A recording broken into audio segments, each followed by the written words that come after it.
佢去到嘅時候，電梯門打開，伸出一條濕透嘅白色呢士小布塊。佢以為係惡作劇，伸手拉出嚟，但嗰塊布係暖嘅，暖到好似啱啱有人着過。下一秒，電梯燈突然熄咗，佢嚇一嚇，塊布跌咗落地，然後佢聽到自己嘅呼吸聲，仲有另一把呼吸聲緊貼佢後頸。佢擰轉頭，冇人，再望返電梯。歡迎嚟到加仙奴呢個頻道，我係阿嘉，大家好。加拿大有一個非常出名嘅旅遊景點，人稱佢係加拿大後花園。呢度就係落基山脈嘅中心點 Banff。喺呢度有一座城堡式嘅酒店，外表華麗，風景壯觀。但每當夜幕落下，整個山谷變得不尋常，因為成個山谷就係得呢一間酒店。附近最近嗰間酒店揸車嚟最快都要3-4分鐘，行路至少要半個鐘。夜晚甚少見到非住客出現，雪山之間嘅寂靜會變成另一種聲音，一種唔屬於大自然嘅聲音。呢間就係 Fairmont Banff Springs Hotel 費爾蒙班夫溫泉酒店。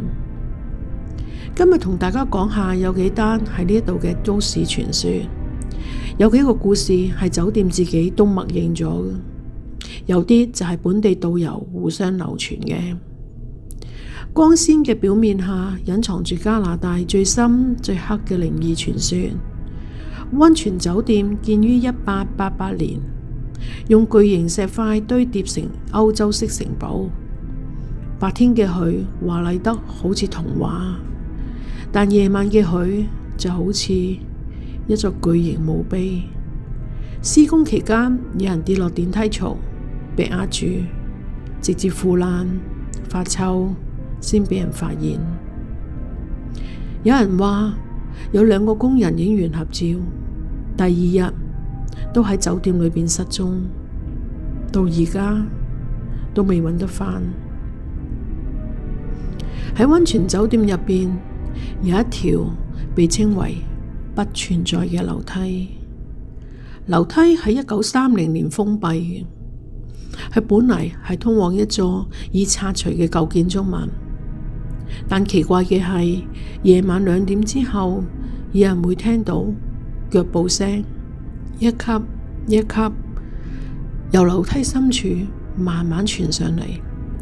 有清潔員工講過，佢經常見到一個黑影企喺樓梯嘅盡頭，背住佢，好似喺度望住一道不存在嘅門。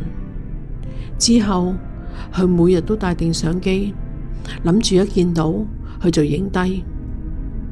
佢影到，但係相入面就係見到樓梯，背影咩都影唔到。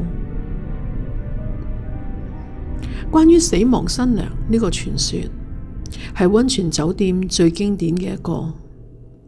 喺1932年，一位年輕新娘，佢喺婚禮嘅當日着住全身呢士嘅白色長婚紗，行樓梯落去大堂。有人話佢踩到地上嘅蠟燭，有人話係有人推咗佢一下，亦有人話佢係自己叉錯腳。但事實應該係新娘嗰日，佢係俾走廊旁邊嘅蠟燭燒着咗裙腳，驚慌之下狂奔，一直衝落樓梯，最後喺轉角跌倒，個頭撞到雲石柱，當場死亡。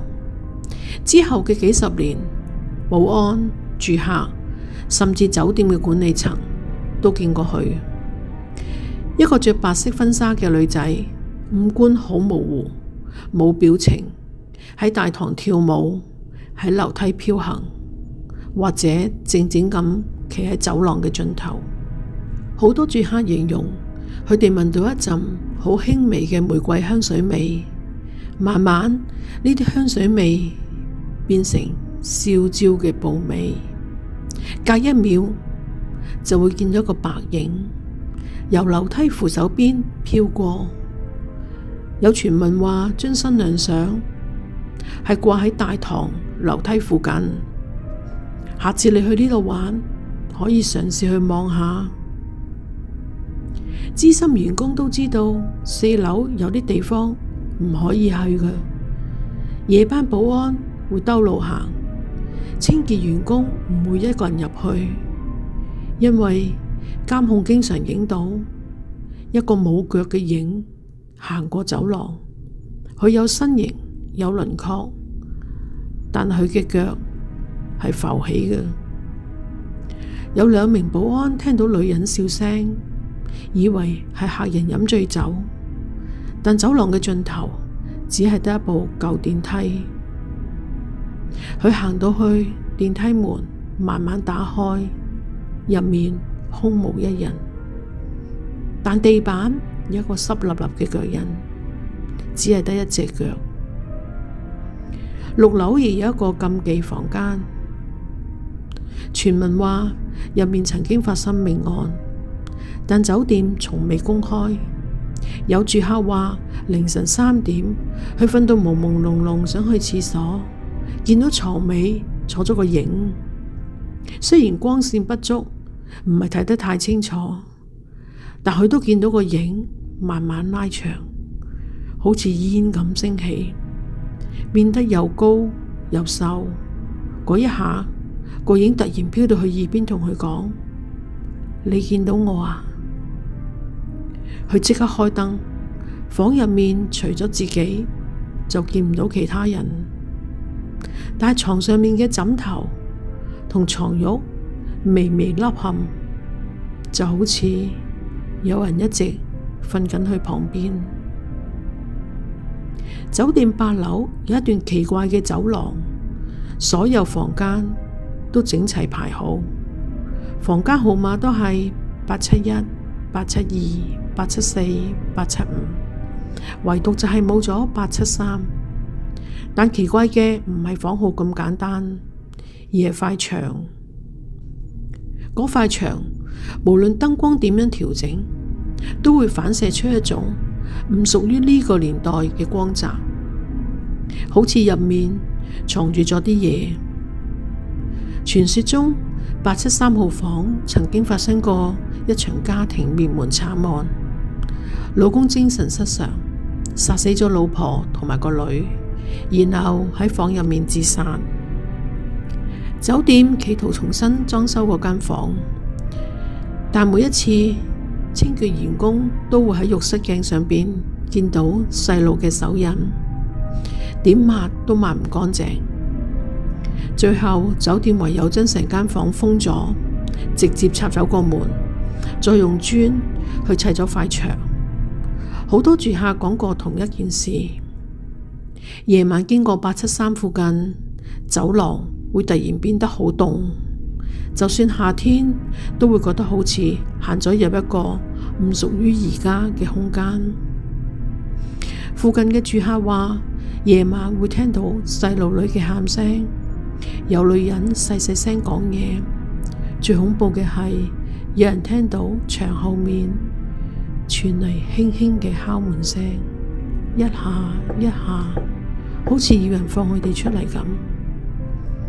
曾經有客人夜晚經過嗰度，手多多用手敲下嗰塊牆，嗰啲聲音係空洞嘅，好似後面仲有另一空間，仲有人。導遊朋友無端端俾咗一條酒店房嘅片我睇，我睇咗唔夠10秒，我個頭痛得好厲害。我停咗冇再睇，問佢係乜嘢嚟㗎？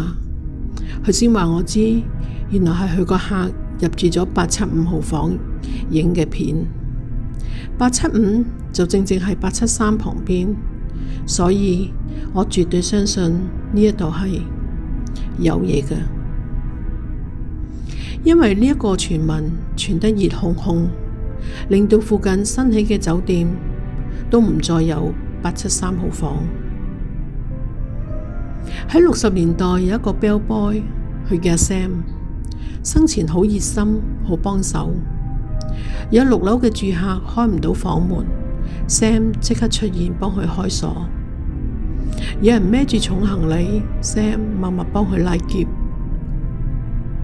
有人迷路，Sam 會指路，會教佢哋點樣行。當你轉身想同佢講句 Thank you， 佢已經唔見咗。保安話 Sam 係呢間酒店唯一唔恐怖嘅存在。夜深巡樓嘅時候，佢哋反而希望見到 Sam， 因為見到佢先係覺得自己唔係一個人，反而會覺得安心。10年前，一名夜班保安分享，凌晨3點12分，佢收到警報，有電梯不停自動開關。佢去到嘅時候，電梯門打開，伸出一條濕透嘅白色蕾絲小布塊，佢以為係惡作劇，伸手拉出嚟，但嗰塊布係暖嘅，暖到好似啱啱有人着過。下一秒，電梯燈突然熄咗，佢嚇一嚇，塊布跌咗落地，然後佢聽到自己嘅呼吸聲，仲有另一把呼吸聲緊貼佢後頸。佢擰轉頭，冇人，再望返電梯，塊布已經消失咗。第二日，佢就即刻辭職。有傳聞話，酒店嘅結構同埋位置令陰影容易停留，甚至被困。有人笑呢啲都係都市傳說，但係如果一個地方100年嚟持續有人見到同一個新娘、同一個影、同一個呼吸聲，你會覺得係巧合，定係某啲人根本冇走過，一直都喺度？班夫溫泉酒店故事就講到呢度啦，希望大家都鍾意，請幫忙 like、comment 同 subscribe， 記得撳埋旁邊個鐘仔，有新片出，大家就會收到通知㗎喇。多謝晒。